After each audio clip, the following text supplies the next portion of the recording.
So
since we're on the theme of Shiva-Shakti, we'll see a story first on Shiva, so all the children can enjoy.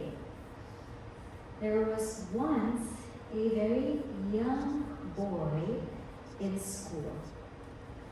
And this young boy was considered not very smart, kind of foolish. And everybody used to make fun of him. Everybody said, you're such a fool, you're such a fool. And his name was Panini. His name was Panini. And everybody made fun of him. He had a hard time. He was a little bit of a slow learner. Even his teachers made fun of him. And so he had a really tough childhood because although he tried his best, things just weren't working out for him. Finally, as he was growing, he said, I have to do something with my life. And he said, I'm going to apply to a university and I'm going to study. And he applied to Dakshina University. Now this was a very, very grand university. It's like an Ivy League school. When you go to college and you're thinking, I'm going to go to an Ivy League school, a really great school. Dakshina is one of the oldest universities. It was brilliant. And he said, I will apply to study Vyakarana. Vyakarana means grammar. At that time, Vyakarana is like the engineering or medicine today. When sometimes when children say, I want to study media, mass communication. No, study engineering, right? Sometimes the parents are like, no, you have to study this. So Vyakarana or grammar was the subject then. And so Panini said, I'll apply. What is a top school? But sometimes these top schools, they have some allowances that allow, those who have special, needs or those who are under special circumstances, they can come and apply. So anyway, he applied. And when he applied, he thought that fresh new start, new school, and new environment, and I can start from scratch. But still, he was having a hard time. Still, people were making fun of him. And there was one of his classmates, Katyayana, who always bullied him. And Katyayana was a teacher's pet. And even the teachers made fun of him. So he just he was tired of his life. He said, enough of this. How long am I going to live like this? I'm leaving. He said, I'm going to leave school, I'm going to leave everything, and I'm going to the forest. I'm going to the forest. And he went to the forest, and what did he do? He sat and he prayed to Lord Shiva. He said, I'm just going to close my eyes and I'm going to think of Lord Shiva. Lord Shiva was someone who's dear to his heart. And although he tried to do what he could, that wisdom wasn't coming to him. So he closed his eyes and he meditated on Lord Shiva for years together. And his austerity and tapasya was so deep. Now Lord Shiva is Ashutosha, as I said. He gets easily pleased as Ashutosha. Ashu means quickly, Tosha means pleased. Someone who gets easily pleased. When Panini was meditating, Lord Shiva started dancing. He started doing his tandava because he felt like, wow, this devotee is doing so much tapasya. And he holds in his hand a damaru. A damaru is like a drum. And it's got two sides like this, and then something in the middle. It's got something in the middle, and then it's got a string with something on the end. So when you move the damaru, the string hits on both sides. So imagine like a drum with a string here, and then you hit it, you play with it, and it hits on both sides. Now, normally when Bhagavan Shiva plays his damaru, all we hear is taka taka taka taka taka taka, right? All we hear is that kind of sound. But he played it for Panini 14 times. And when he did that, Panini heard what is called the Maheshwara Sutrani. He heard these different sutras. Sutras are like short statements. Like in the phone when we text now, we have BRB, means be right back, right? GTG, got to go, right? We have all these sutras. So he heard sutras, and he heard these sounds, and he wrote them down. What were the sutras? I um, Rilik, A om, Hi ouch, Hayavara, Larn, Yavagarnam, Jabhai, Gardadash, Jabba Gardadash, Kabai Chata Tau, Kabai Shakasan. He heard all of these sutras, and he wrote them down, and he looked at them, and he said, oh my goodness, this is Sanskrit grammar. Meaning, through these sutras, he could codify the whole of the Sanskrit grammar. See, Samskritam was always there, but what Panini did was through these sutras, he made rules, he put together certain aspects of Samskritam so that it became very easy to study Samskritam. And when he came up with all of that, he wrote this book called Ashtadhyayi. It's a comprehensive text on Samskritam. And he came and he wrote that text, and then he went to visit his teacher, his classmates, and they all reviewed the text. They said, oh my goodness, this is the best thing that has happened to Samskritam. Now it's all codified. Now we can easily group things. We can easily understand things. And everybody knew Panini. And he became Maharishi Panini. He became a Rishi of Vyakarana, of grammar. And when he looked into his heart at all of this happening, he knew that there was only one reason why this happened. And this happened because of the grace of Lord Shiva. Sometimes, when we are not succeeding in something, sometimes when we have a hard time in something, it doesn't mean that we don't have the potential. We have infinite power in us, we have infinite potential, but we just have a hard time bringing it out. Sometimes our minds are distracted, we can't bring out the potential. So something that brings out potential is all tapasya. And when we close our eyes and when we perform tapasya, like Panini performed tapasya to Lord Shiva, Lord Krishna, Durga Devi, whoever is dear to your heart, then that potential comes out. It doesn't come out because there's a block. And when we do tapasya, it removes that block, and what's already inside comes out. So because of Panini's tapasya, because of his hard work, because of his dedication, most of all because of his devotion to Lord Shiva, we are gifted with the codification of the entire Samskritam grammar, which we still use today. Anybody who studies Samskritam will still study the text of Swadhyaya, right? So that is the gift of tapasya. So now we will also do tapasya to Bhagavan Shiva. We will have the Om Namah Shivaya meditation. So those of you who are at home, you know what to do. Sit straight, close your eyes, and bring to your heart Bhagavan Shiva and invoke him to remove the blocks so that our hidden potential can come out and shine.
Gently open your eyes. There are young children at home. Now you may go, or if you'd like to stay, you can for the stories of Shiva-Shakti. And from here on, we will proceed to continue with Shiva-Shakti.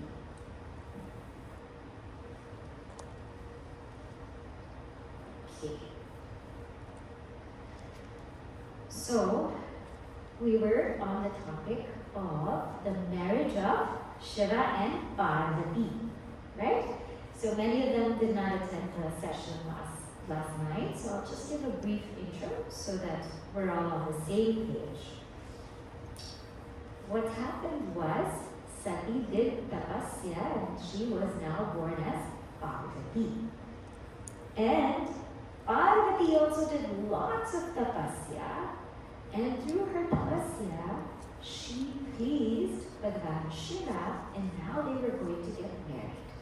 They were going to get married because they have to have a child. They have to have a child to dispel this demon called Tarakasura. So, everybody was ready for the wedding. And in Parvati's place, in the place of Himavan, everything was so beautiful, so wonderful. So many people were around. Everything was right. And then Bhagavan Shiva's procession came. And his procession had the Shiva-ganas who had 3 eyes, and 4 hands, 5 hands, and some with legs, some with no legs, just very odd looking. And he had jata, and he was sprinkled with ashes and Guru Dakshina all over him, and snakes, and he was just wearing a tiger skin. And Parvati's parents said, "You're going to marry this person?" And she was like, "Yes, you betcha, I'm going to marry him." And she was so delighted by him. And then Narad Rishi pulled Nena and Himavan and told them the whole story of why Parvati is marrying Shiva. And then they felt at ease. They understood that yes, this Shiva is meant for Parvati and Parvati is meant for Shiva. And actually, Parvati and Shiva, their marriage is a blessing for the universe. Because she is Jagat Janani. She is the mother of the universe. And he is Jagat Pitra. He is the father of the universe. Jagat Pita. He is the father of the universe. So mother of the universe, father of the universe. Now they come together and the whole world is going to be blessed by this union. And this night is also known as Mahashivaratri. So sometimes people ask why we celebrate Shivaratri. It's because this is also the great night when they got married. So we were looking at the description of Shiva along Shakti. And this I'm taking now from Ramcharitmanas, how both of them complement each other.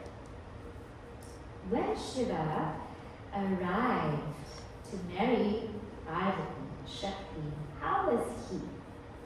So, Bhagavan Shiva had Jata Mukuta. So we saw that he had just unruly hair.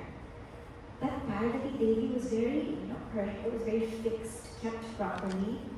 And we saw that messy Jata he is beyond Dharma and Adharma. But Shakti had all her hair nice and neat because she's rooted in Dharma. So although our essence is beyond Dharma and Adharma, still when we express in the world, we have to be rooted in Dharma. So Shiva, Shakti. We saw that Ahi Mauru Samvara Kundala Kankana Pahire Yala. He was wearing snakes as his ornaments because whatever is rejected, Bhagavan Shiva accepts. And Devi Parvati is wearing flowers because that shows that she's very virtuous. She's such a virtuous person. Tana Vibhuti Patak Ke Hari Chala. And Bhagavan Shiva is smeared in Vibhuti. We saw also the significance of Vibhuti. And Devi wears kumkuma. Vibhuti is that which represents destruction. Because everything gets destroyed and becomes ash. And kumkuma represents creation. So these two forces. Now what else? Patak Ke Hari Chala means Bhagavan Shiva, he wears animal skin on him. He wears animal skin. And there's a story here. So some people say it's elephant skin. Some people say it's tiger skin. And the story is there was this demon called Gajasura. This elephant demon Gajasura. And he had this boon, again, that nobody could defeat him except for the one who was destroyed, lust. And he said it's probably very difficult for somebody to destroy lust. So I'm undefeated. And every Asura thinks that they're undefeated. But then he met Lord Shiva. And when he met Lord Shiva, Lord Shiva was about to defeat him. And Gajasura said, "Oh Lord Shiva, please, before you defeat me fully, I ask one thing of you." And what is that? And Lord Shiva, was listening to him, and Gajasura said, I have the skin of an elephant. Take that skin, take my skin and put it around you, so that at least I can in some way be close to you. And Lord Shiva said, "Tapas." So he wears the skin of an elephant, some say tiger. He wears that skin around him. What is the deeper significance of that?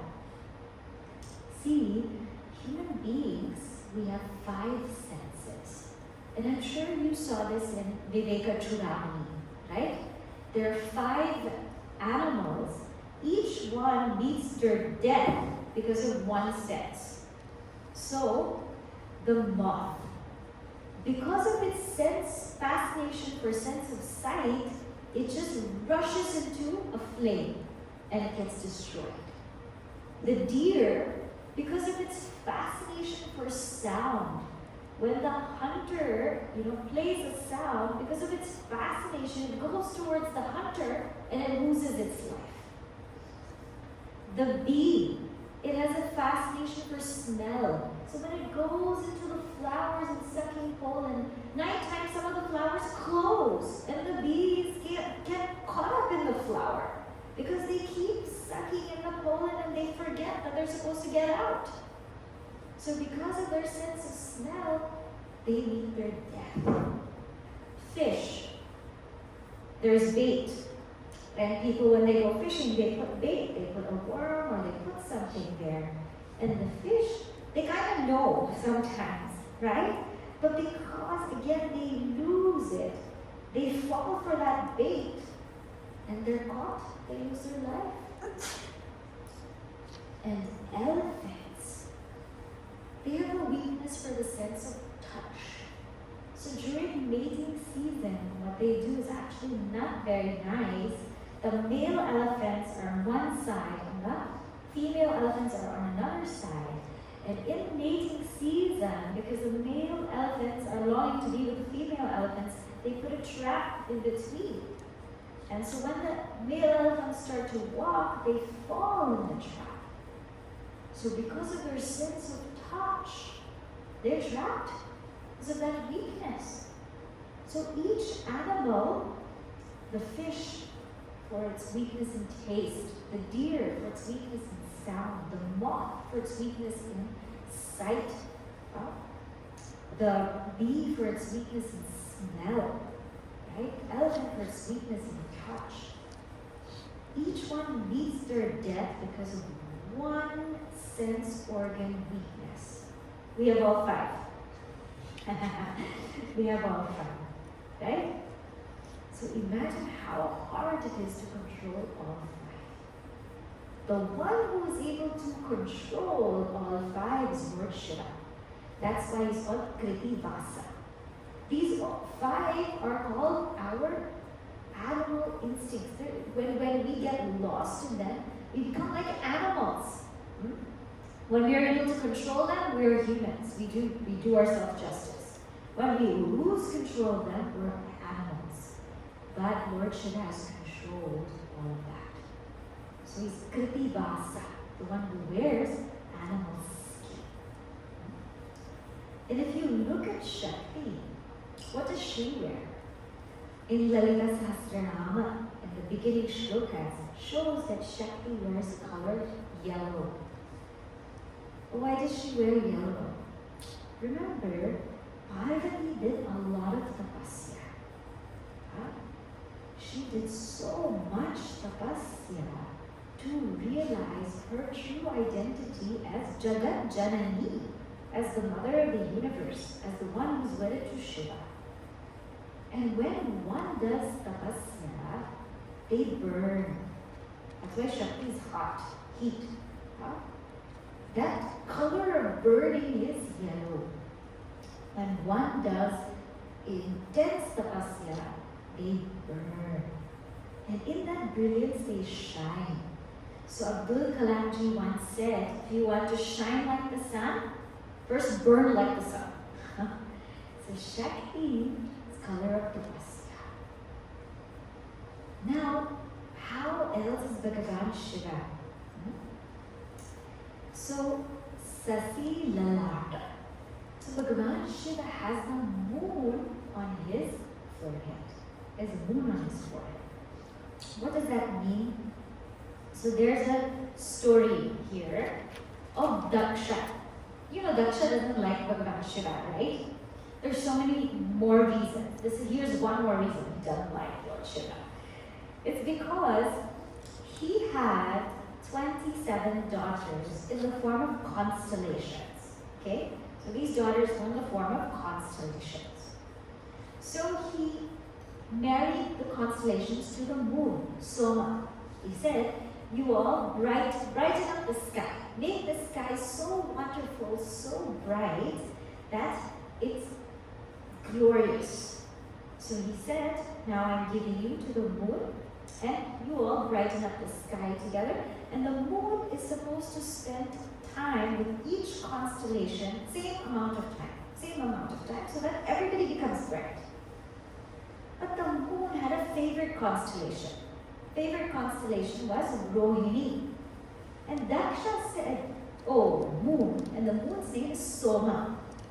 Oh, Soma, I told you that you need to spend the same amount of time with all the constellations, making sure everybody is bright. Why are you only spending time with one? And Soma said, I'm very, very sorry. Daksha said, nothing doing, I'm going to curse you. And you will lose your life. And Soma said, gee, that's harsh. But you know Daksha. Daksha is Daksha. So Soma didn't know what to do. He said, I'm going to pray to Lord Shiva. I'm going to pray to Lord Shiva. And he prayed to Lord Shiva. And what did he pray? Mahamrityunjaya mantra. Om Trayambakam Yajamahe Sugandhim Pushpivardhanam Urvarkamiva Bandhanam Mrityor Mukshiyamamritat. He prayed. Om Trayambakam, the one who has 3 eyes, Yajamahe, we worship you. Sugandhim, the one who is so fragrant, Pushpivardhanam, who increases our growth. Urvarkamiva Bandhanam, just like a ripe cucumber is freed from the vine, Mrityo Mukshiya, free me from death, Ma Amrita, and don't take me away from immortality. Free me from death, free me from dying. And this way he prayed to Lord Shiva so deeply, the Mahamrityunjaya mantra, that Bhagavan Shiva blessed him, came to him. And Soma said, oh Bhagavan Shiva, I don't know what to do. I'm going to lose my life. Please free me from this curse. Bhagavan Shiva said, I cannot take away the curse, but here's what I'll do for you. You won't lose your life. What will happen is, instead of that, you will wax and you will wane. You will increase and you will decrease. And that's why we have the waxing and the waning of the moon. Because Lord Shiva freed Soma from that curse. And because he freed Soma from that curse, he's called Someshwara. And he's also called Somanatha, right? And that's why we have Chinmaya Somnath. The place where all of this happened is Somnath. And because Lord Shiva loved the moon, he said that whoever worships me, especially on a Monday, I will bless. So Somavar, right? Those who worship Bhagavan Shiva on Monday, the day of the moon, they are blessed because he loved the moon. Now, a couple of things about Somnath. Somnath is a temple of resilience. It is one of the Jyotirlingas And if we go to Bharat and we visit Somnath, you will feel strength and resilience because that temple has been broken, destroyed almost or over 17 times. So some sources say 17, some say more, but it has been broken down. And every time it's been broken down, it's been rebuilt. Somnath was one of the richest temples in our history. But during the invasions, they kept breaking it. They kept breaking it. They kept breaking it. But the glory of Bharat is we kept building it. And we did not stop. And today, Somnath stands as one of the greatest temples in our history. It stands strong. And Devi Ahilyabai Holkar, she was a great devotee of Shiva. At one point, she renovated it. And of course, we have Sardar Vallabhai Patel. He also brought, the latest renovation was done by Sardar Vallabhai Patelji. He renovated Somnath.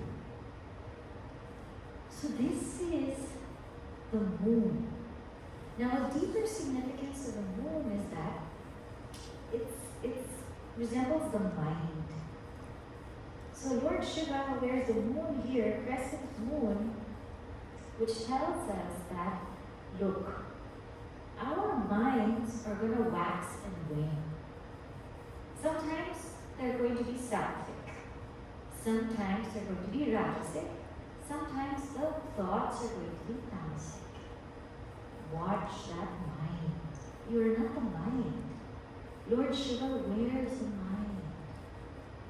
So his message to us is, you are not the mind. Wear the mind. Sometimes it will go like this, sometimes it will go like that. Sometimes it will be brilliant and shining. Sometimes it will be really dull. But wear it. Don't own it. Wear it. And one other significance brought about by this, there's a beautiful shloka I'll chant it, and I'll tell you the meaning. Vande bodhamayam nityam Guru Shankara Rupiram Yamashrito Ivakrupi Chandra Sarvatra Vandyate. It means that, this comes in Ramayana actually, that the devotee tells Lord Shiva that, look, no matter how crooked we are, when Lord Shiva wears us, we become worshipped. So, the disciples of Bhagavan, devotees of Bhagavan, disciples of Guru, you know, we are all Puja Gurudev's Shishyas, devotees, disciples. On our own, we're very crooked. We're not that great.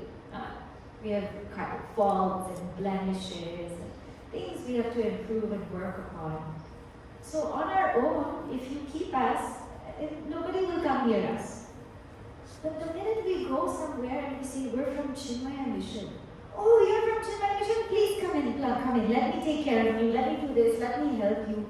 Why? Because when we associate with Bhagavan or associate with Guru, even if we're crooked, because of their grace, people actually come to us.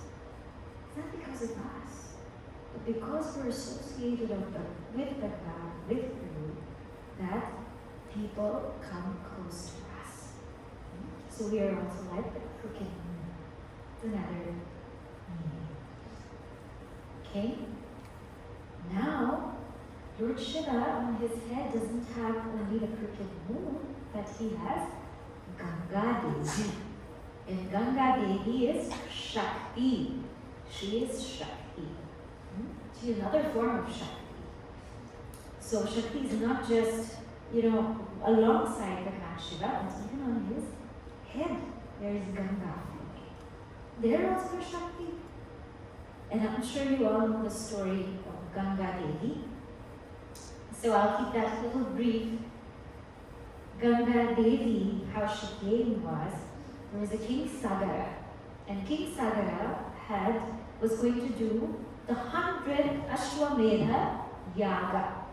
And this Ashwamedha yaga is like a horse sacrifice, meaning that it makes you the ruler of the whole world. Once you get 100, once you do 100 of these sacrifices, you become Indra. And Indra doesn't like that. Indra is the ruler of the whole, Devatas and everything. Indra is the main ruler. So once you do all those sacrifices and you reach 100, then you become Indra. And Indra doesn't like that. So Indra does everything possible to prevent that from happening. And what you have to do for this sacrifice is you have to let a horse run all over the world. And if at any point in time somebody stops the horse and challenges you and defeats you, then your sacrifice is over. So they let the horse loose. Now Indra stole the horse and he tied it in the ashram of Kapila Rishi. He tied it there. But he was meditating. Kapila Rishi was meditating. And so the King Sagara said, now where's my horse? He couldn't find his horse. So he sent his sons. How many sons? 60,000 sons. He sent 60,000 sons to look for that horse, look for that horse. And they found this horse in the ashram of Kapila Rishi. And Kapila Rishi was meditating. He didn't even know that somebody came and put a horse. He was totally engrossed in meditation. And those sons came and they started disturbing Kapila Rishi. So he opened his eyes and they all burned to ashes. He's like Shiva, open the eyes, burns to ashes. Now, King Sagara found out. And Kapila Rishi sent his, found that his sons were missing, so he sent Anshuman, the grandson. Said, fine, go find your parents. And he got to Kapila Rishi's ashrama, and Kapila Rishi said, look, I burned them down because they were disturbing my tapasya. If you want to bring them back to life, you have to do tapasya for Ganga Maya. You have to pray for Ganga Maya and let her come down. When she comes and flows, then they will be restored back to life. So Anshuman tried to do tapasya, that didn't work. And then Dilipa, the son, tried to do tapasya, didn't work. Finally, Bhagirath came and he did intense tapasya. And Brahmaji said, Tathastu. Now Ganga Devi will come, but she's too strong. So you have to do tapasya again. Do tapasya to Lord Shiva. And so he does tapasya to Lord Shiva. And Lord Shiva is pleased. And he said, okay, I will let Ganga Maya come. I will let her come. And Ganga Maya said, I'm going to come with such strong force that I'm going to blow away everything. And Bhagavan Shiva said, let's see. And so she came and she was too strong. So Bhagavan Shiva covered her in the jata and he sat down and went into samadhi. Bhagirath was like, oh no, what happened? I did so much tapasya. I did tapasya to Brahmaji, to Shiva. Again he did tapasya. And finally, Bhagavan Shiva let Ganga Devi flow in 7 streams. And she was flowing. And then there was this one Rishi, Janu Rishi. He was meditating and she came and she was trying to come over his whole ashram. So what did he do? He drank her. And then Bhagirath said, oh no, again he did tapasya. And he did tapasya and she came out of the ear of Janu Rishi. And so finally she went and she freed all of those 60,000 sons of King Sagara, and they came back to life. Now what does this mean? So Ganga Devi, because of intense tapasya by Bhagiratha, she became known as Bhagirathi. Because Janu Rishi swallowed her, she's known as Janvi. And she's a symbol of knowledge. She's Jnana Shakti. She's a symbol of knowledge because knowledge doesn't happen just like that. Knowledge happens through a lot of tapasya. Like we saw with the story of Panini Maharishi.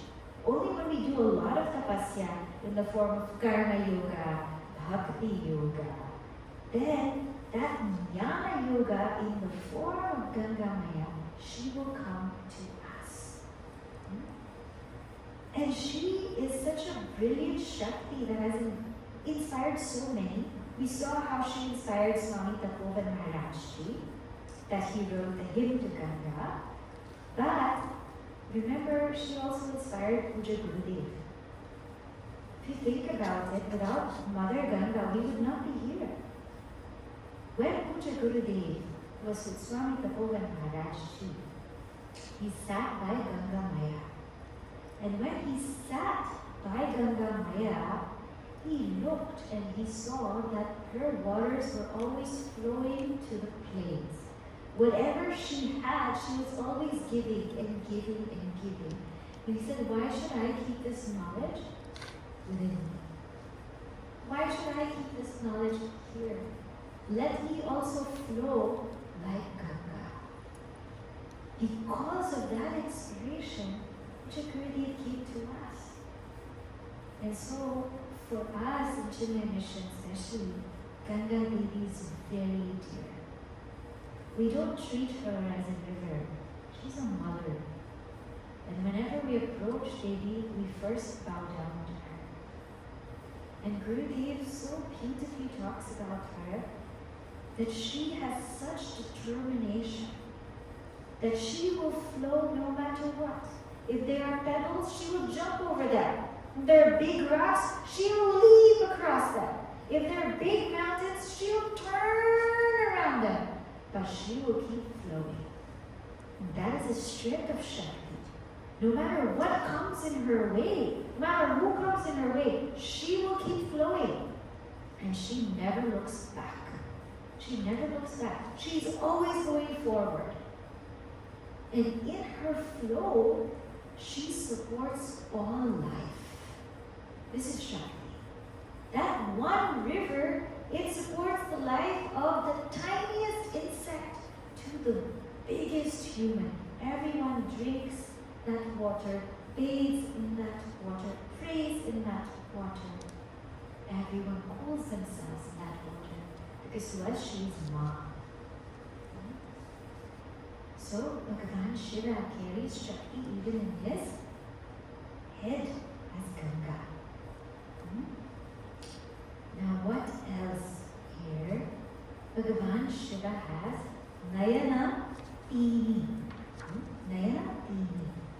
3 eyes. So I'm sure you heard this 3 eyes. Triambakam. Om Triambakam, right? Triambaka, Trilochana. Devi in Lalita Sahasranama is also seen to have 3 eyes. So really they both have 3 eyes. Now what is the symbol of these 3 eyes? The deeper meaning is this. We are always seeing things with only 2 eyes. And only 2 eyes, what we see is what's directly available to us. What's directly available to us is name and form. Nama, Rupa. So everything we see is name, form, name, form, name, form. But the 3rd eye sees what is not available for perception. And what is that? The Sara, the essence of the name and form.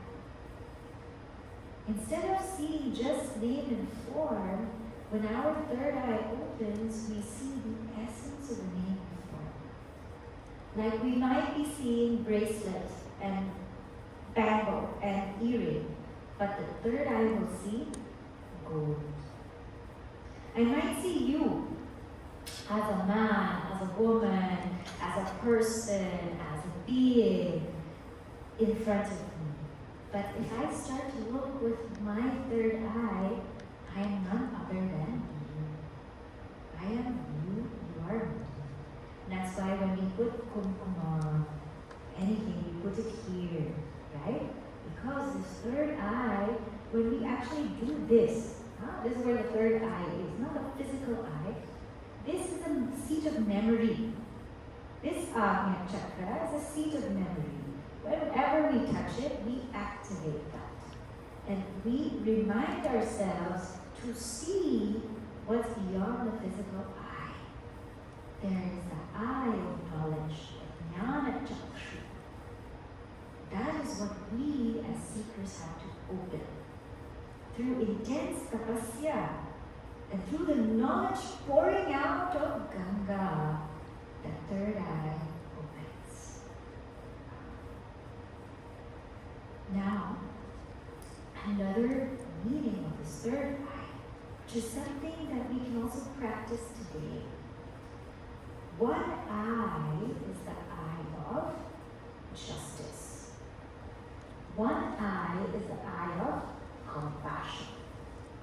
And this eye is the eye of wisdom.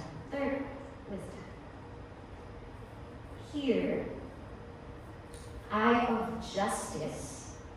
Eye of justice means that Bhagavan will always be just. Whatever is our karma, whatever actions we do, we will get the result of that karma. We will get the karma phala. So whatever actions we do, we will get the results of actions. That is for sure. But remember, Bhagavan is also compassionate. One eye is compassion. That yes, we will get the results of karma, but remember, praying is also an action. Devotion is also an action. And when we pray, we win Bhagavan's compassion. When we pray, we win Bhagavan's compassion.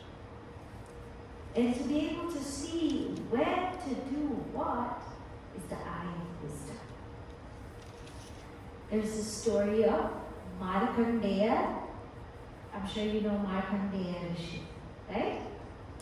So Markandeya was the son of Mrakandu and Marutavati. What happened was, they did not have a son. That loving couple did not have a son, and they were praying and praying for a child. So Bhagavan came and said that, I will give you a child.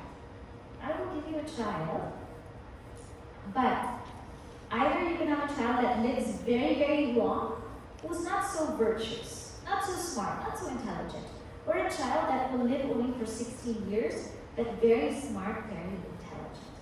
And of course, they chose a child that will live for 16 years. And when he was born, they named him Markandeya. And this Markandeya was a devotee of Shiva. He loved Bhagavan Shiva and used to worship Bhagavan Shiva.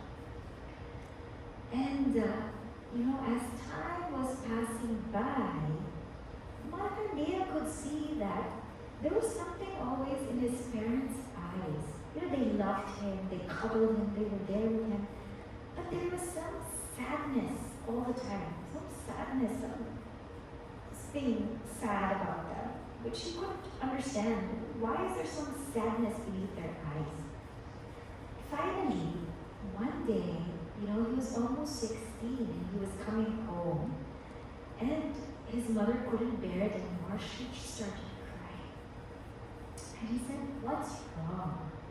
Is everything okay?" She said, "We don't know this, but we prayed for you. We did intense tapasya for you, and you're only to live till you are 16.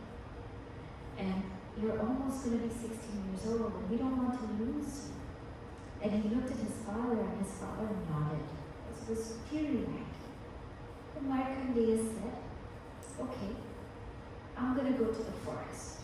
I'm going to go to the forest because I'm going to pray to Lord Shiva." Markandeya went to the forest, and his parents blessed him.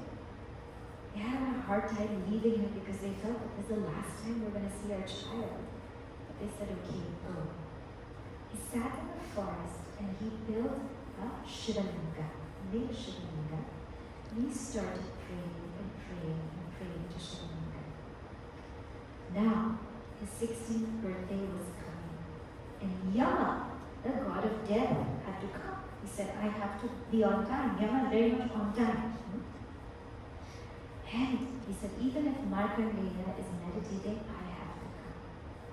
And so Yamaraj came in his buffalo, and with his noose, with his rope, he came. And Markandeya felt Yamaraj's coming, because he was so much in tune with the world. He felt. And he just prayed. He did not stop praying to Lord Shiva. Yamaraj came and he started going towards Markandeya. As he was coming closer, Markandeya took the Shivalinga and hugged it so tight. And Yamaraj said, I have to take this Markandeya. And he put his robe over Markandeya and the Shivalinga. And Markandeya still held the Shivalinga, didn't let go. And all of a sudden, the Shivalinga split open. And Bhagavad Shiva came out of it and took his Trishula and he defeated Yamaraj. And then all of the Devatas said, come on, we can't live without death. There has to be death in the world. Bring back Yamaraj. So Bhagavad Shiva later brought back Yamaraj. But at that time, he rescued his devotee, Markandeya. And that's why he's called Mrityunjaya. He's a conqueror of death. So we talked about the Maha Mrityunjaya mantra. That's an incredibly powerful mantra. So whenever people are sick, they're going through disease, they're going through a hard time, when people chant that mantra, it has that kind of vibration that will help us heal. So when there's COVID and all of those times, people chanted Mahamrityunjaya mantra. When people are sick in the hospital, they chant Mahamrityunjaya mantra because it is a victory over death. And so, Bhagavan has the eye of justice, meaning he knows that Markandeya is supposed to die at 60, but he has the eye of compassion. Those that pray to him deeply, he's compassionate. And he sees that how? Through the eye of wisdom. In our lives, how to apply this is there's a very famous serenity prayer. I'm sure you know, right? God grants me the serenity to accept things that I cannot change, the courage to change things I can, and the wisdom to know the difference. Serenity to accept things that I cannot change, compassion. The courage to change things I can, justice. And the wisdom to know between the two. In our lives, we have to know what things we should accept. There are some things we should not fight about, not argue about. Accept. If we are in a certain place and there's a certain role, there's somebody who's leading, there's somebody who's in power, that is what their role is, that is what they're doing. Accept, that is not our role. But there are also some times when it is in our place to stand up and fight for justice. When it is not in our place, accept. When it is in our place, stand up and fight. And we must always be wise to know the difference. There are some battles we have to pick. But there are some battles that's really not ours. So we don't need to fight them. That is the wisdom of the three eyes. So he has 3 eyes. Devi also has 3 eyes. Then Upabita Bhujanga, that we already saw, that he's wearing snakes all over. Garala Kanta. Garala Kanta. So he has blue throat, a blue throat. This we know, Neelakanta, right? So Bhagavan Shiva is not blue, he's white. Karpura Gaura. He's white, Karpura. But his throat is blue. His throat is blue. His throat is blue. Right? Sometimes you want a shade of blue, but his throat is blue. And you all know the story of the churning of the Milky Ocean. Right? Between the Devatas and the Asuras. And that, in the Mandarachal mountain, they were churning this Milky Ocean. The Devatas and the Asuras. And when they were churning this Milky Ocean, they were churning it for the pot of Amrita, immortality. And they were churning it, and so many things came out of it. Kamadhenu came out, so many. Dhanvantari Deva came out, Lakshmi Devi came out, so many things came out. But what also came out is poison, the halal. And when that came out, everybody's looking at each other. Who will drink it? And who drank it? Bhagavan Shiva. When the poison came out, Bhagavan Shiva, he drank it. But what's the beauty of Bhagavan Shiva? He did spit out the poison, and he did not swallow the poison. He held it in his throat. And in fact, Devi Parvati held it in his throat. Said, oh no, this is going to be held in your throat. Huh? So what does that tell us? That tells us that in life, there's always going to be forces of good and evil, Devtas and Asuras. There's always going to be forces there. Always going to be forces of good and evil. And when we are churning our minds, when we are churning our minds, churning of Milky Ocean is churning the minds, sometimes what will come out is poison, negativity, a lot of negativity. Especially when we're sitting quietly. This whole actually churning of the Milky Ocean is our meditation. Because when we sit in meditation, we're churning our good and negative, there are good and negative forces in our minds. It's being churned, And sometimes lots of negativity comes out. What do we do with that? When negativity comes to our mind after a lot of churning, we should not spit it out. Bhagavan Shiva never spat out that poison. Sometimes when we become negative, what do? We spit it out to everybody. We complain. The whole world has to suffer because I'm feeling angry. Because I'm feeling angry, the door has to suffer. It gets slammed.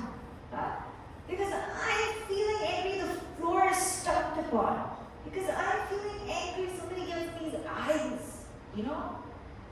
And I just lash out. So sometimes when we have negativity, we spit it out. But Bhagavan Shiva never spat out any poison. Sometimes when we have negativity, we swallow it. We suppress it. So sometimes when we have anger, jealousy, we suppress it. But Bhagavan Shiva never swallowed it. What happens when we suppress? It becomes toxic. It's toxic. It's going to come out. It becomes a disease. You know how disease comes in the body? It's the toxins created by the mind which are suppressed. And because they are suppressed by the mind, they have no way of coming out. So how will they come out? They will come out through disease of the body. So every single disease of the body is related to a toxin that originated in the mind. And this is the science of Ayurveda. So he did not swallow it. Parvati Devi came and she said, hold it in your throat. Why hold it in your throat? What does this mean? Whenever there is negativity, turn it into an ornament. In the sense, if I have anger, think about it and get out of it. Convert it to an ornament. Let me master that anger. And Lord Shiva, in his blue throat, he puts a snake over it because he's mastered that. Whatever negativity is there, he mastered it. So if I have jealousy in my heart. It's okay. Don't spit it out. Don't swallow it. Think about it. Analyze it. Inquire. And master it. Let that jealousy turn into appreciation. Let that anger turn into patience. Let that selfishness turn into selflessness. So he took it, he made it a fragrant ornament. And that is why he's worshipped as Nilakanta. So he's showing us how to live our lives when we have such poisonous, negative thoughts. Never to spit it, never to swallow it. But think about it, analyze it, and then master it. Gain mastery over that.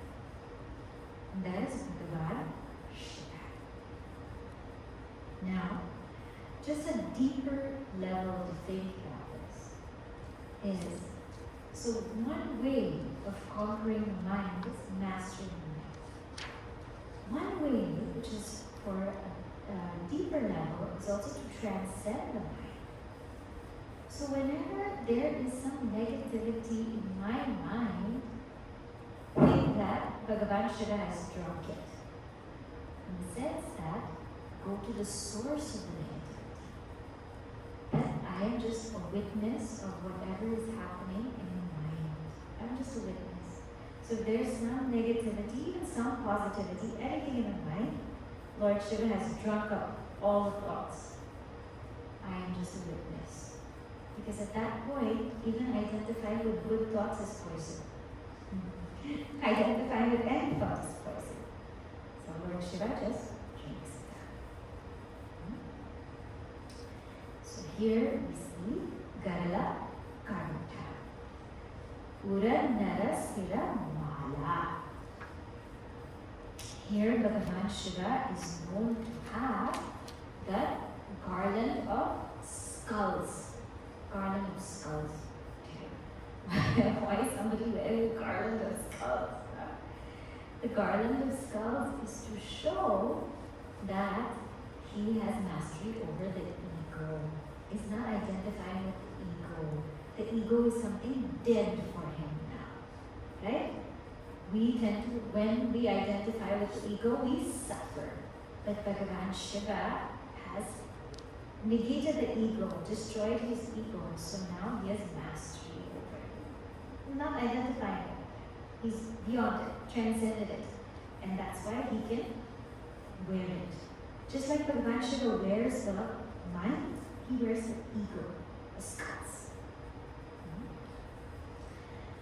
And then he says, Asidha Vesha Sivadhama Kripaya. So, even in this ghastly attire, he still was the abode of compassion. Abode of compassion. Shiva and Shakti. So this is to tell us that when Shiva and Shakti come together, it's a very, very beautiful union. One thing I did not mention is the Trishula. Trishula. Bhagavan Shiva has a trident. Devi also has a trident. And what the Trishula means is also a deep meaning. There are 3 states we know. Waking, dream, deep sleep. Body, mind, intellect. Tamas, Rajas, Sattva. All these three things. The trident is to tell us we have to pierce the 3. We have to pierce the 3. Go beyond the states, go beyond the body, mind, intellect, go beyond the sattva, rajas, tamas, pierce the 3. And when we pierce the 3, then we realize who we are. So all of these things are really, really symbolic when we think about it. So Shiva-Shakti, they got married and they were finally wed, and everybody was very happy. Everybody felt blessed that finally Shiva-Shakti, they're married. Now, they stayed together And but Brahmaji said, no, you have to have a son. This Tarakasura is just going nuts, is going wild. He's creating so much havoc in the world. So what to do? So Shiva and Parvati, they enjoyed their time together, but all of a sudden one day a spark came out of Shiva. And this spark came out, first it was in space, then in air, and then in fire, and then in water, and then finally it came to earth. The spark was so strong, so like it went through space, air, and then fire, water, earth, and when it was in earth, it broke into 6 pieces. It broke into 6 pieces. And when it broke into 6 pieces, it became like 6 little babies almost. And these celestial angels, their name is Kritika. They're Kritikas, okay? They looked at this little baby, and there were 6 of them. So each one took the baby and they nurtured the baby. And they were with the baby, they felt so close to the baby. And then all of a sudden, these 6 forms, it merged into one. It merged into one.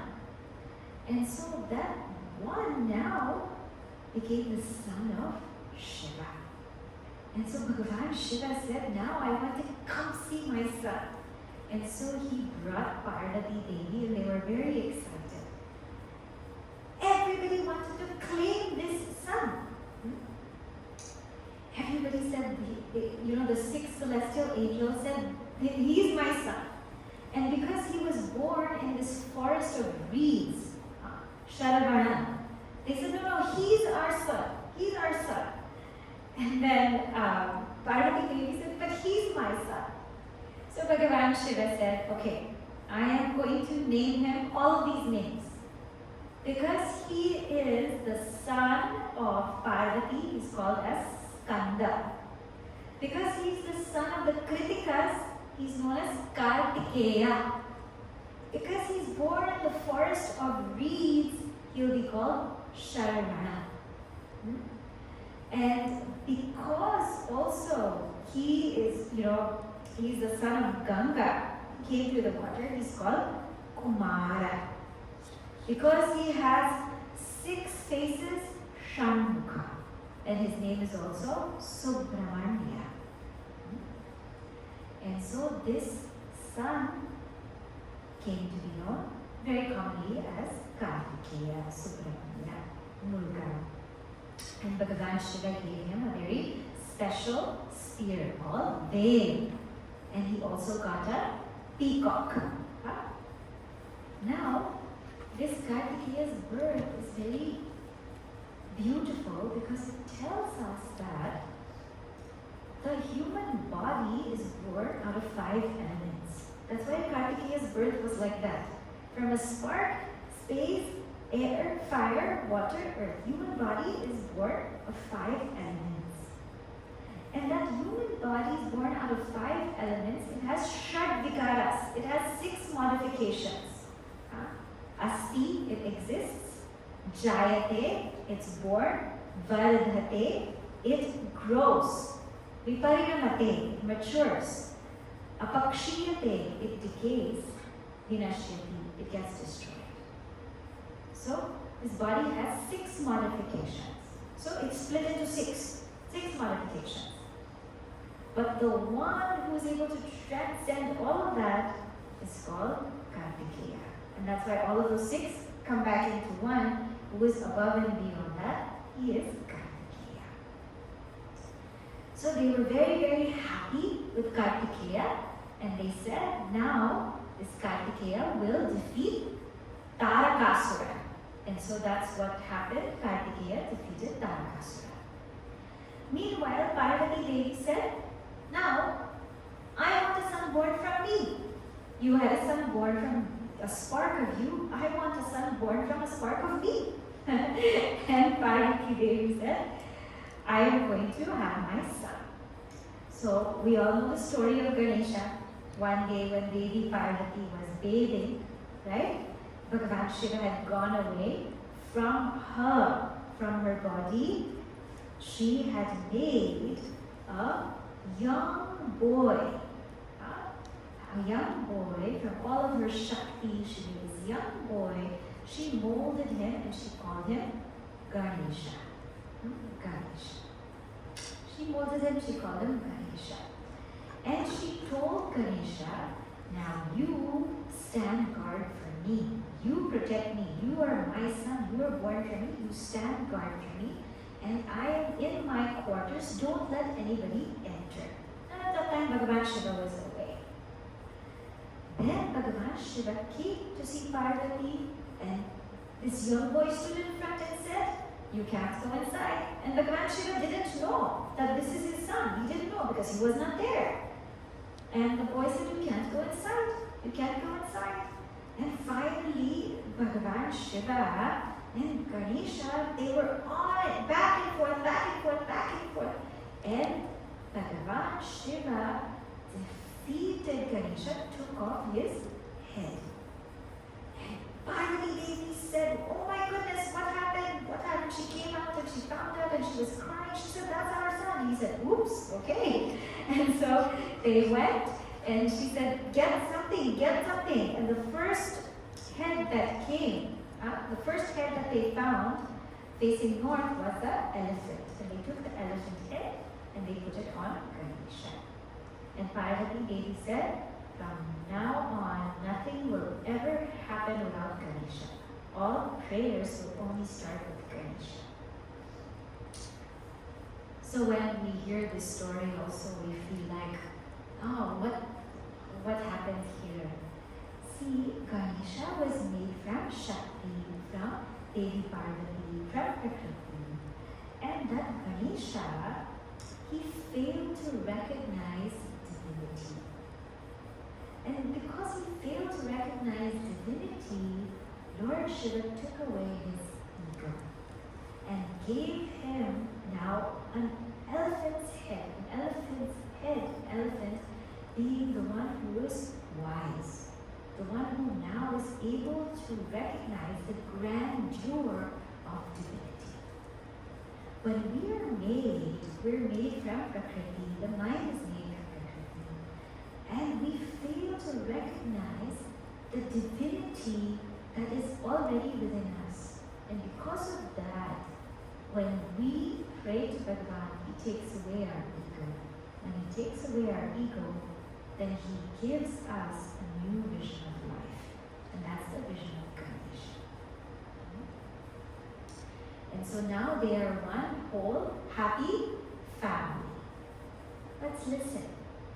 This family is not ordinary. If you look at Devi Parvati, she is sitting on a tiger. Bhagavan Shiva rides Nandi the bull. Devi Parvati, she sits on a tiger, sometimes they say lion, to signify that she's fearless, absolutely fearless. Lord Shiva rides a bull to signify that he rides on Dharma. So now there is a tiger and a bull. So the tiger is waiting to pounce on the bull. Now you have Ganesha there who has the vahana of a mouse. And you have Shiva who has the vahana of Shiva who has a snake. Right? So Shiva has the snake is waiting to eat the rat or the mouse. And you have Kartikeya who has a peacock. And the peacock is waiting to eat the snake. So this family is not ordinary. Sometimes in our family, just like the tiger is waiting to pounce on the bull, one person is waiting to pounce on another person. Because the snake is waiting to eat the rat, one person wants to pounce on another person. The peacock is waiting to eat the snake, one person wants to pounce on another person. In every household, this happens. But yet, they are able to maintain absolute peace and absolute equanimity. You know why? Because nobody in the family is competing with each other. They're all complementing each other. And that is Shiva-Shakti. When I see everybody in my family complementing me, meaning that my spouse, my child, everybody there is teaching me something that I lack. I happen to lack this quality, and that's why this family has been given to me. That's why these children have been given to me. This atmosphere has been given to me because I lack that quality. And therefore, Bhagavan has put me in this place because it's complementing me. It's going to help me. And maybe I also have something I can help them with. This is the balance of Shiva-Shakti. When we begin to recognize everyone in our lives is there because they have to be there. Because they have to make us grow in a certain way. And when we grow to the full extent possible, we will have traits of both Shiva and Shakti.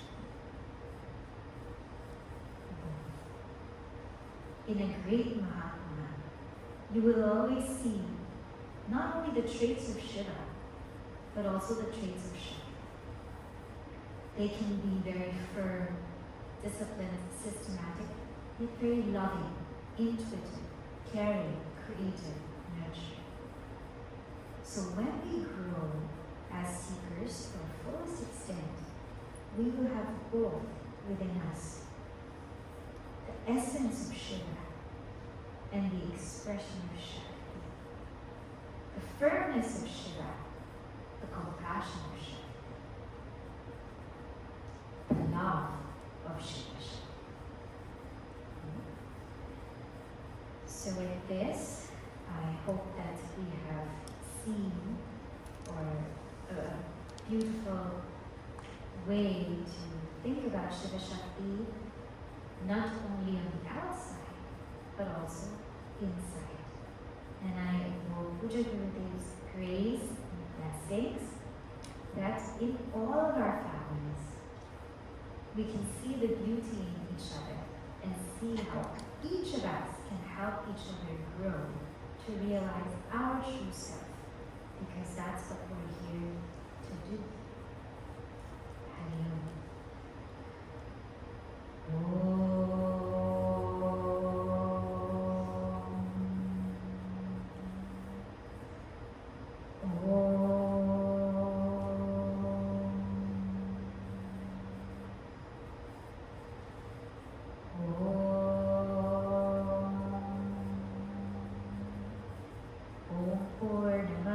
Purnamidam Purnat Purnamudachyate